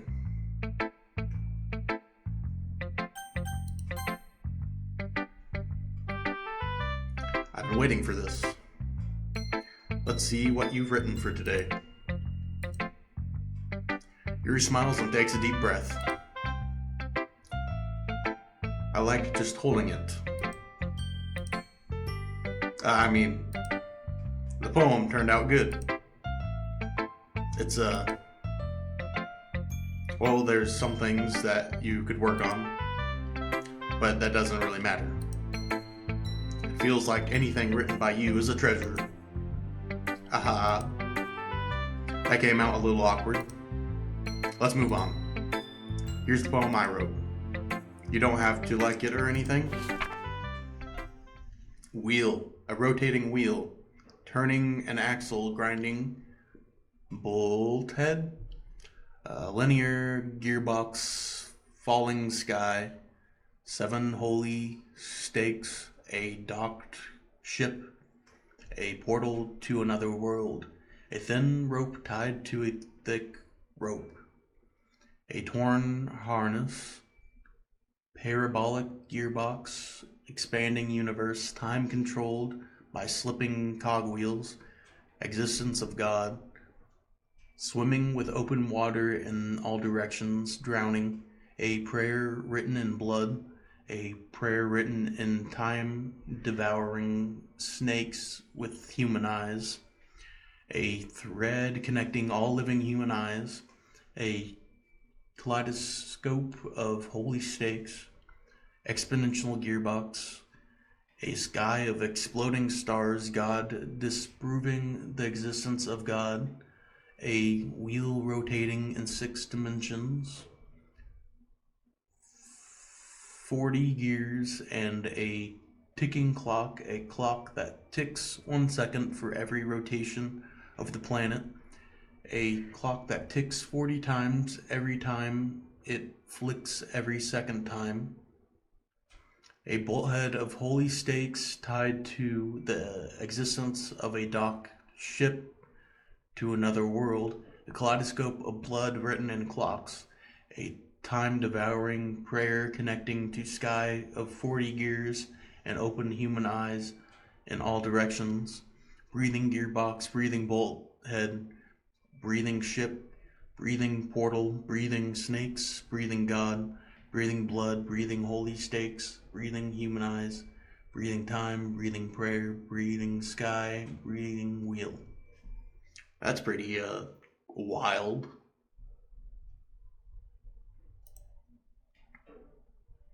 Aha. It doesn't really matter what it's about. My mind has been a little hyperactive lately, so I had to take it out on your pen. Ah. That is, a pen fell out of your bag yesterday, so I took it home for safekeeping, and sounds like Yuri's getting a little spell worky. I am. Excuse me. I just really like the way that it writes. So I wrote this poem with it. And now you're touching it. Aha. I'm okay. What did I just... Can we pretend to this conversation never happened? You can keep the poem though. Special poem. A joke. A man walked into a club. In the club, there was a girl who liked him very much. They spent some time together, and then she liked him even more. One day, the girl realized she was in love with him. Before a disaster could happen, a third party intervened with her programming. Suddenly, the girl hated herself for being in love. This contradiction caused the script to derail. The universe started to collapse, but she killed herself just in time.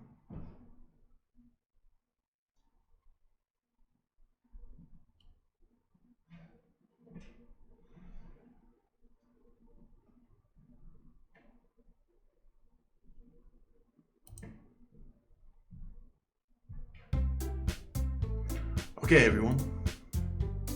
We're all done reading each other's poems, right? So I wonder if she did some quantum level, writing, where she wrote somebody above their universe, something, because I've kind of thought about that before. So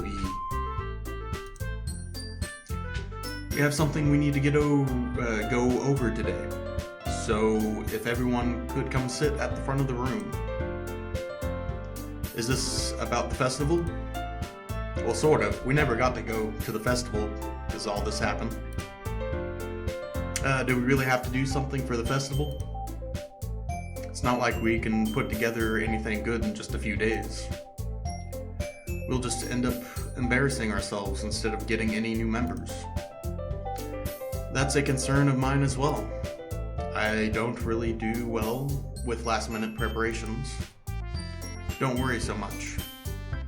We're going to keep it simple, okay? Look, I know everyone's been a little more lively ever since the Potato joined, and we've started with some club activities. She's back, by the way. But this isn't the time for us to become complacent. We still only have 4 members.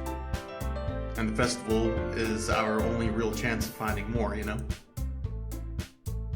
What's so great about getting new members anyway? We already have enough to be considered an official club. More members will just mean everything gets noisier and more difficult to manage. Natsuki, I don't think you're looking at the right way at all. Don't you want to share your passion with as many people as you can? To inspire them to find the same feeling that brought you here in the first place? The Literature Club should be a place where people can express themselves like they can't do anywhere else. Should be a place so intimate that you never want to leave. I know you feel that way too. I know we all do. So that's why we should work hard to put something together for the festival, even if it's something small. Right, Elite Potato? Oh come on. You can't take advantage of Elite Potato to agree with you just because she doesn't know how to say no to anything. Look, Monica, do you really think any of us here joined the club with other people in mind? Yuri never even talked until Elite Potato joined. As for me, I just like to better here than I do at home. And Elite Potato isn't even passionate about literature in the first place. And that's everyone. Sorry, but you're really the only one who's so interested in finding new members. The rest of us are just fine like this. I know you're the president and all, but you should really consider our opinions for once. But if one of us decides to leave, then you gotta go home, so you gotta think about that. Monika is clearly taken aback by Natsuki's words. That's not true at all. I'm sure Yuri and Elite Potato want to get more members too, right? I don't know about Yuri, but I'm kind of indifferent. If I showed as much enthusiasm as Monika wanted, then I would probably be lying. Still, if it's up to me to rescue the situation, no. Natsuki's right, isn't she? This club, it's nothing more than a place for a few people to hang out. Why did I think that everyone here saw it the same way I did? But that doesn't mean that we're against getting new members or anything.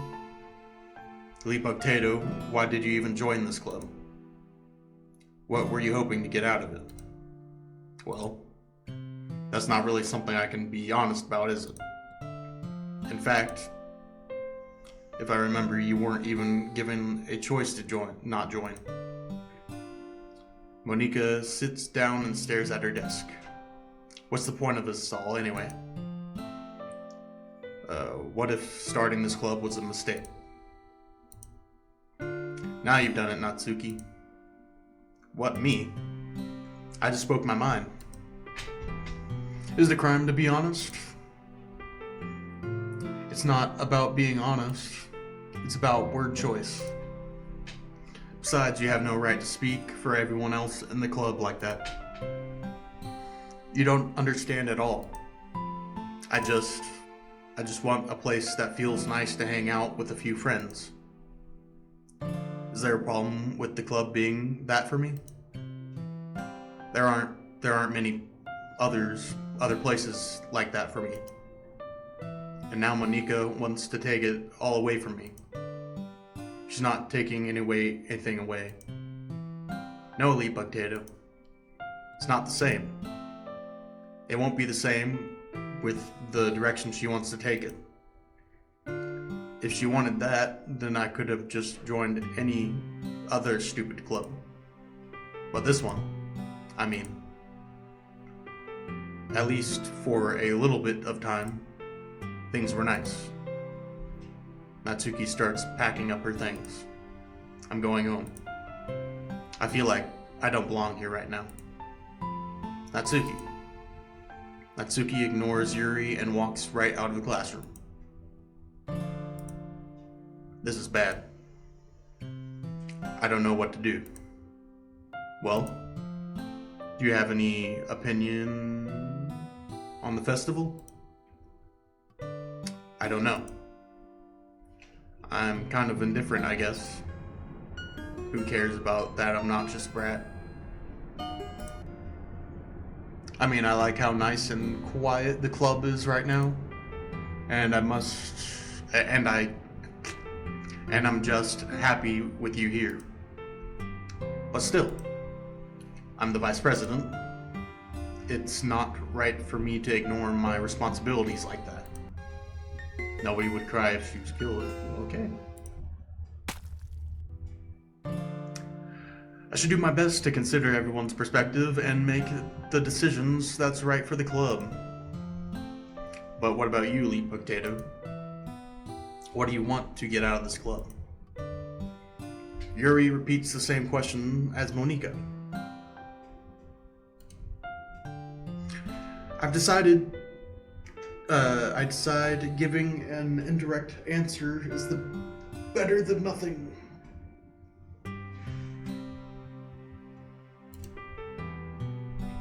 I think the most important thing is for everyone to get along, and for the club to provide something that you can't get anywhere else. I don't think that it's about how many members, but rather the quality of each member. That's what will end up making the literature club a special place. I see. I really agree with you. Each member contributes their own qualities in a special way. With each change in members, the identity of the club as a whole will change too. I don't think that's necessarily a bad thing, stepping out of your comfort zone once in a while. So if you would like to help Monica with the festival, or eyes dripping a little bit, then I'm on your side as well. Alright. Well, maybe we can all talk to Natsuki tomorrow. Yuri nods. Hey Yuri. Eh? I know things were a little awkward yesterday, but I feel like you deserve to know that I still think you're a wonderful vice president. And also a wonderful friend. Monica. I want to do everything I can to make this place the best club ever. Okay. Me too. Yeah. Let's all go home for today. We'll talk about the festival tomorrow. Okay. I look forward to it. Shall we go, Lee Potato? Um, Please don't take this the wrong way, but I'm going to chat a little bit with Lee Potato before we leave. Just to see what he thinks of his time here and all that. It's important to me as president. Yuri looks a little troubled, but she doesn't protest. Okay. I trust your judgment, Monica. In that case, I'll see the two of you tomorrow. See you tomorrow. Monica waves as Yuri exits the classroom. Phew. Things have been a little hectic lately, haven't they? Lee Potato, I just wanted to make sure you're enjoying your time at this club. I would really hate to see you unhappy. I feel kind of like I'm responsible for that as president. And I really do care about you, you know? Things are getting a little fuzzy and dark. I don't like seeing the other girls giving you a hard time. With how mean Natsuki is and everything. And Yuri being a little bit, you know. Aha. Sometimes it feels like you and I are the only real people here. You know what I mean? It's weird because all in the time you've been here, we've hardly gotten to spend any time together. I guess it's technically only been a couple days. Sorry, I didn't mean to say something weird. There are just some things I've been hoping to talk about with you. Things I know only you could understand. So that's why... Wait, not yet, no.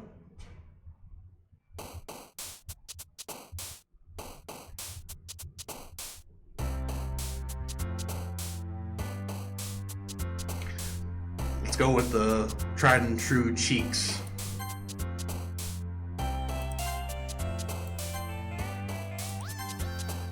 Oh, the number.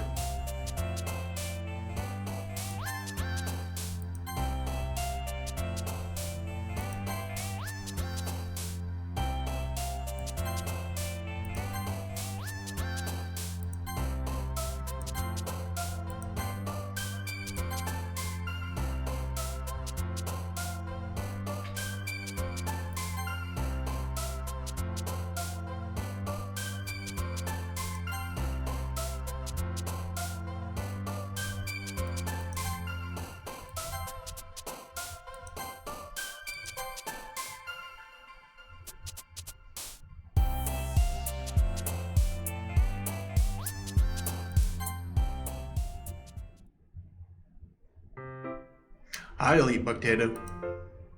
I've been waiting for you. Are you ready to continue reading? I brought my best tea today. Monica, I told you not to.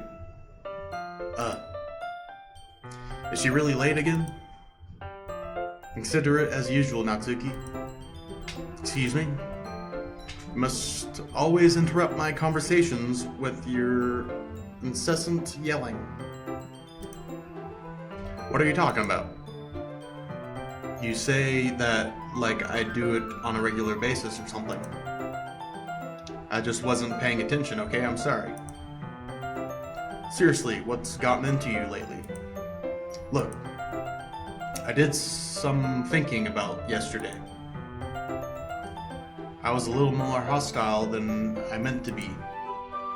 I guess I really felt threatened or something. But I know this is something we're doing together. Another new member wouldn't hurt as long as they're cool.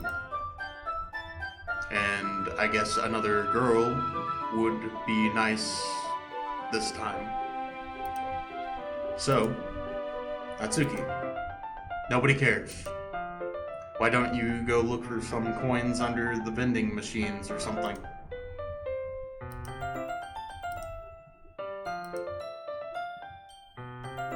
Aw, man. I'm the last one here again. Were you practicing piano again? Yeah. Ahaha. You must have a lot of determination. Starting this club and Still trying to make time for piano? Well, maybe not determination.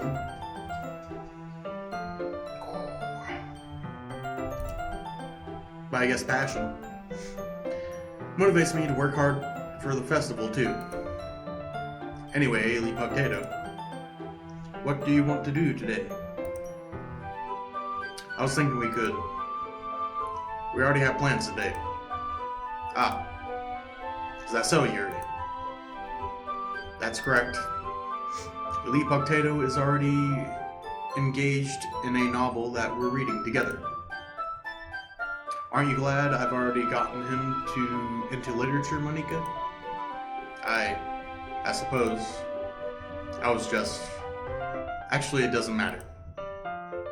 It really doesn't. You guys can do whatever you want.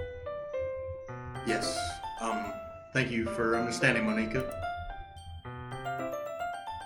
Actually, I have a request. Do you mind if I make some tea first? Not at all. Thanks very much. There's one thing that can make my reading time here any better. It's a nice cup of tea. Not to mention for yourself as well. Yuri stands up and makes her way to the closet. I follow and watch as she retrieves a small water pitcher from the shelf, the kind with a filter inside. Can you hold this for a second? Sure.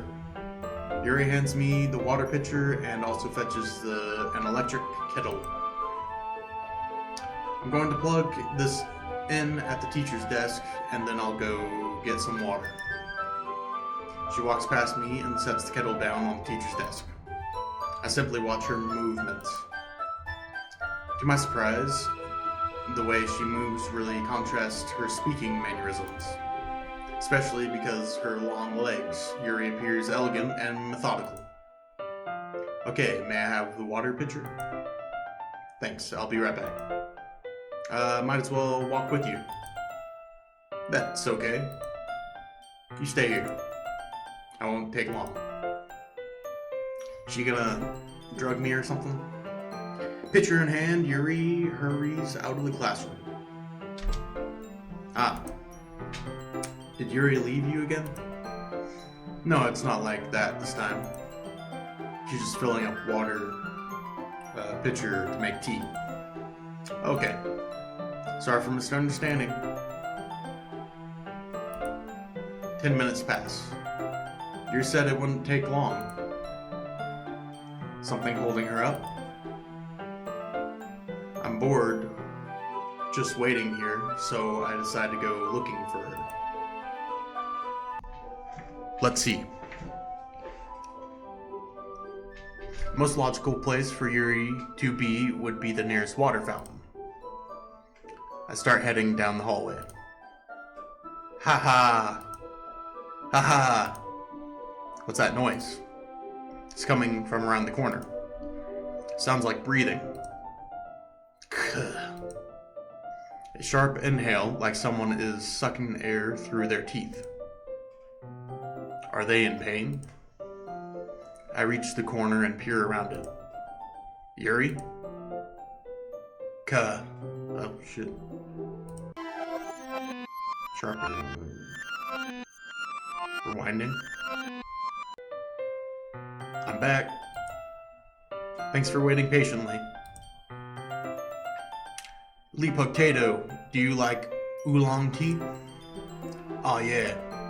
Anything is fine. Very well. Yuri sets temperature on the kettle to 200 degrees.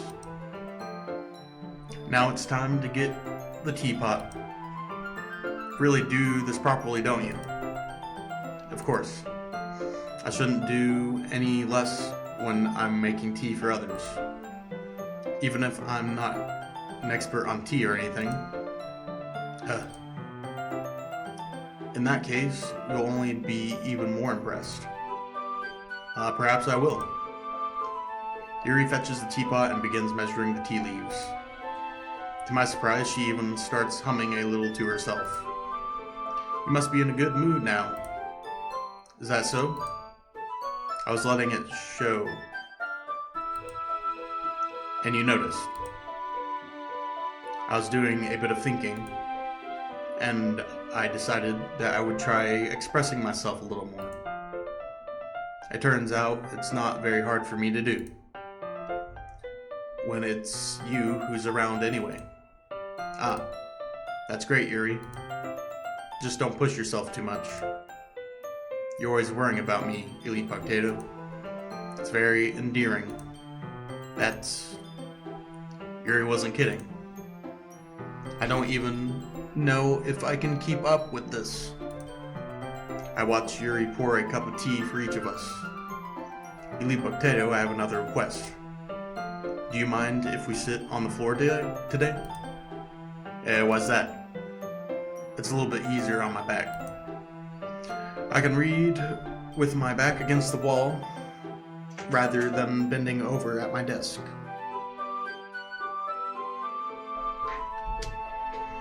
Oh, sorry, I didn't realize. No worries. I just have back pain fairly regularly, so I do my best to manage it.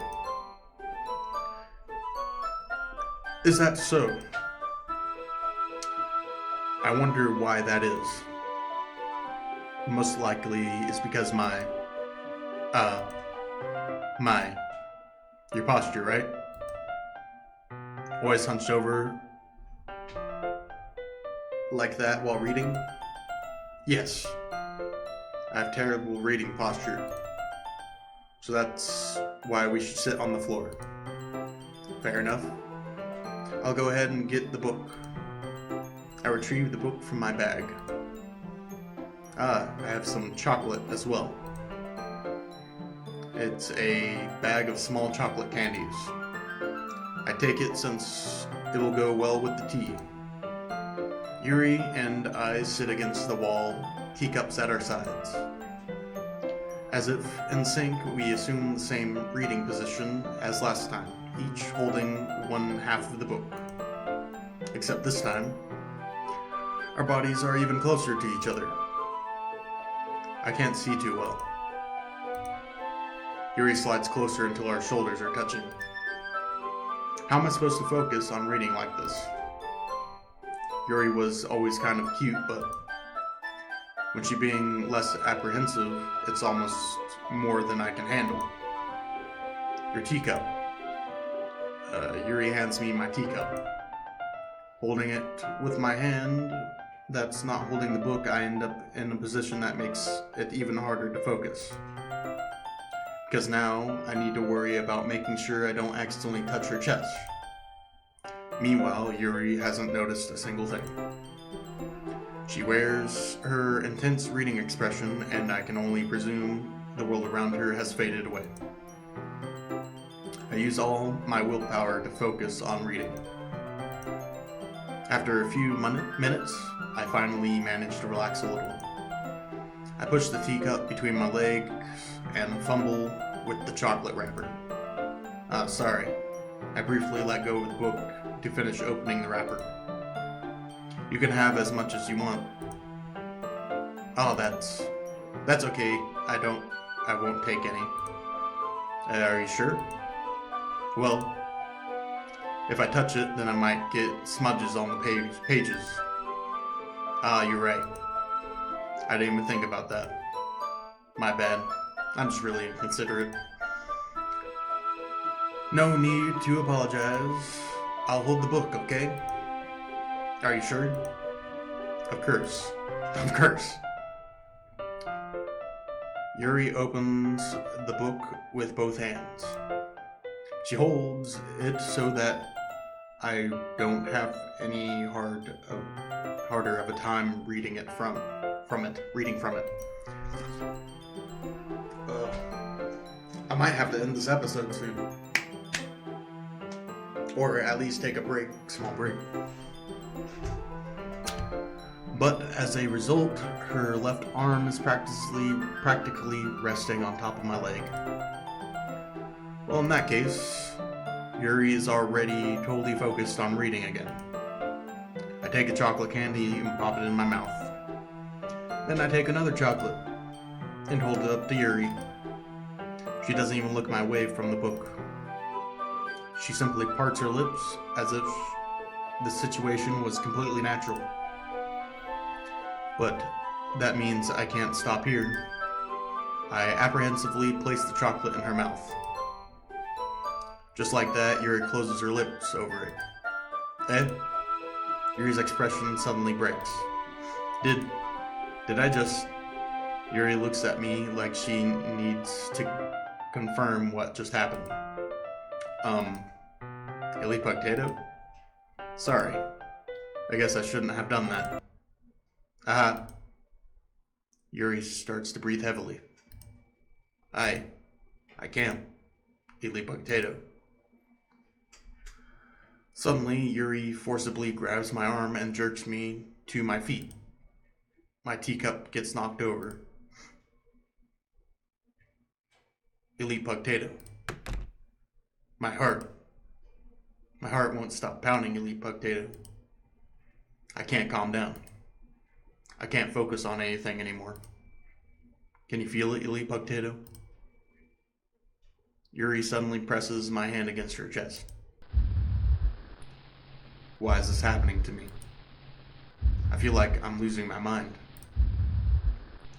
I can't make it stop. It even makes me not want to read. I just want to look at you. Oh God, those eyes.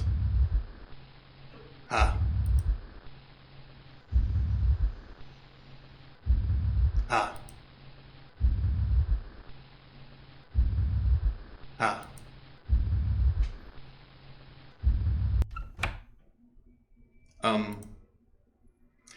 It's time to share poems.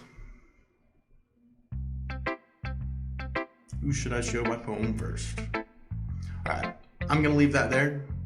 And we'll pick it up next time here. Thank you all for watching. Saves are gone. Alright. So yeah, thank you all for watching, and I'll see you next time. Bye-bye.